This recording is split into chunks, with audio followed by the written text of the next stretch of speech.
আজকে আপনাদের সামনে নিয়ে চলে আসলাম একদম perfect restaurant style butter garlic chicken রেসিপিটা দেখতে যতটা সুন্দর খেতেও ততটাই সুন্দর। তাহলে চলুন রেসিপিটি শুরু করা যাক। নমস্কার বন্ধুরা, আমি সুমন, তোমরা এখন দেখছো হাউস কুকিং ব্লগ। সবার প্রথমে আমি এখানে 600 গ্রামের মতো বনলেস চিকেন নিয়েছি। প্রত্যেকটা পিসকে আমি ছোট ছোট করে কেটে নিয়েছি। সবার প্রথমে এটাকে আমি ম্যারিনেট করে নেব। তার জন্য প্রথমে আমি দিয়ে নেব পরিমাণ মতো লবণ, হাফ চামচের মতো চিলি ফ্লেক্স নিয়েছি, সেটা দিয়ে নেব। হাফ চামচ গোলমরিচ গুঁড়ো নিয়েছি, সেটা দিয়ে নেব। 2 চামচ কর্নফ্লাওয়ার দিয়ে নেব।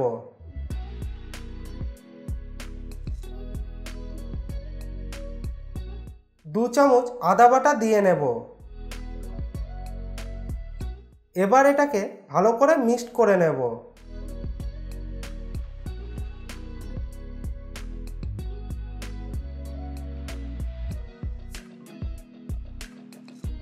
এবার এটাকে মোটামুটি 30 থেকে 35 মিনিট ভালো করে ম্যারিনেট হওয়ার জন্য রেখে দেব।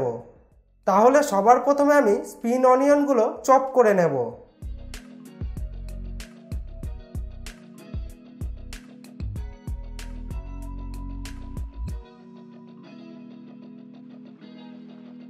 এখানে আমি দুটো মিডিয়াম সাইজের রসুন নিয়েছি, সেটা চপ করে নেব।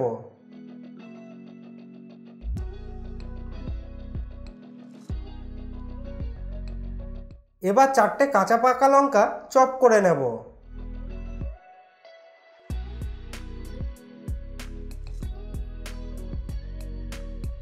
এখানে আমি কড়াইতে সাদা তেল গরম করে নিয়েছি। এবার ম্যারিনেট করে রাখা চিকেনগুলো একে একে ভেজে নেব। এগুলোকে কিন্তু একটু লাল লাল করে ভেজে নেবেন।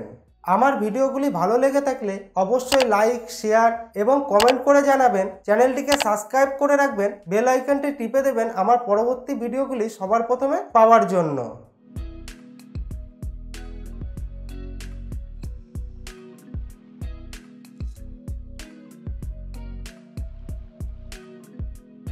আমার এগুলো ভাজা হয়ে গেছে।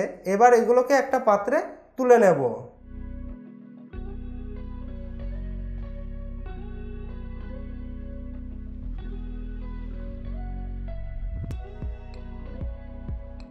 এবার আমি পরের যে চিকেনগুলো ছিল সেগুলো ভেজে নেব।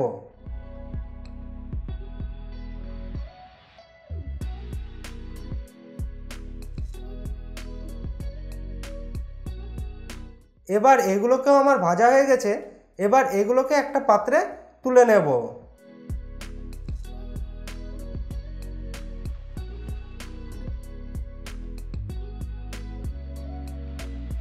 আমি যেভাবে লাল লাল করে ভেজে নিলাম, আপনারাও এভাবে ভেজে নেবেন। তাহলে চলুন পরের প্রসেসে যাওয়া যাক। আমি এখানে কড়াই গরম করে নিয়েছি। এখানে আমি 20 গ্রামের মতো বাটার দিয়ে নেব।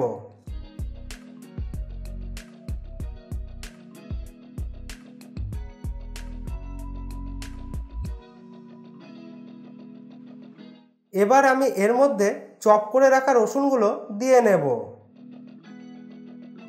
এর সঙ্গে দিয়ে নেব চপ করে রাখা কাঁচা পাকা লঙ্কাগুলো।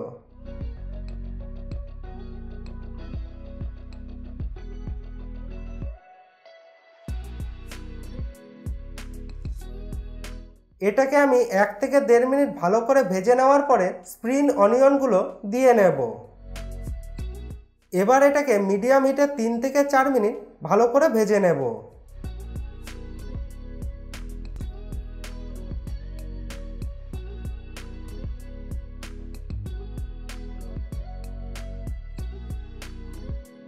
তিন থেকে 4 মিনিট এটাকে ভালো করে ভেজে নেওয়ার পরে যখন দেখবেন হালকা ব্রাউন কালার চলে এসছে, তখন এর মধ্যে 1 চামচ সয়া সস দিয়ে নেব। আমি এখন এর মধ্যে পরিমাণ মতো লবণ দিয়ে নিয়েছিলাম, সেটা আমি টেকনিক্যাল কারণে আপনাদেরকে দেখাতে পারলাম না, তার জন্য আমি দুঃখিত। আপনারা এই অবস্থাতেই লবণটা দিয়ে নেবেন। সয়া সস দেওয়ার পরে এখন আমি এর মধ্যে দিয়ে নেব 1.5 চামচের মতো কর্নফ্লাওয়ারকে কিছুটা জলে আমি গুলে নিয়েছিলাম সেটাকে।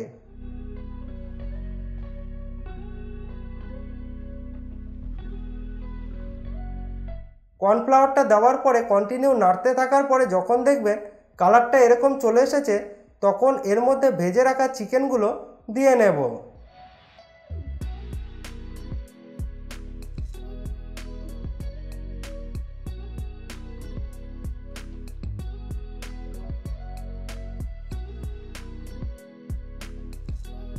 হাফ চামচের মতো চিলি ফ্লেক্স দিয়ে নেব। হাফ চামচ গোলমরিচ গুঁড়ো দিয়ে নেব। আর কিছুটা লেবুর রস দিয়ে নেব। এবার এটাকে নেড়ে চেড়ে গ্যাসের ফ্লেমটা অফ করে দিলেই তৈরি হয়ে যাবে আজকের রেসিপি বাটার গার্লিক চিকেন। আপনারা বাড়িতে এই রেসিপিটি একবার ট্রাই করে দেখুন, রেস্টুরেন্টের মতোই সেম টেস্ট মনে হবে।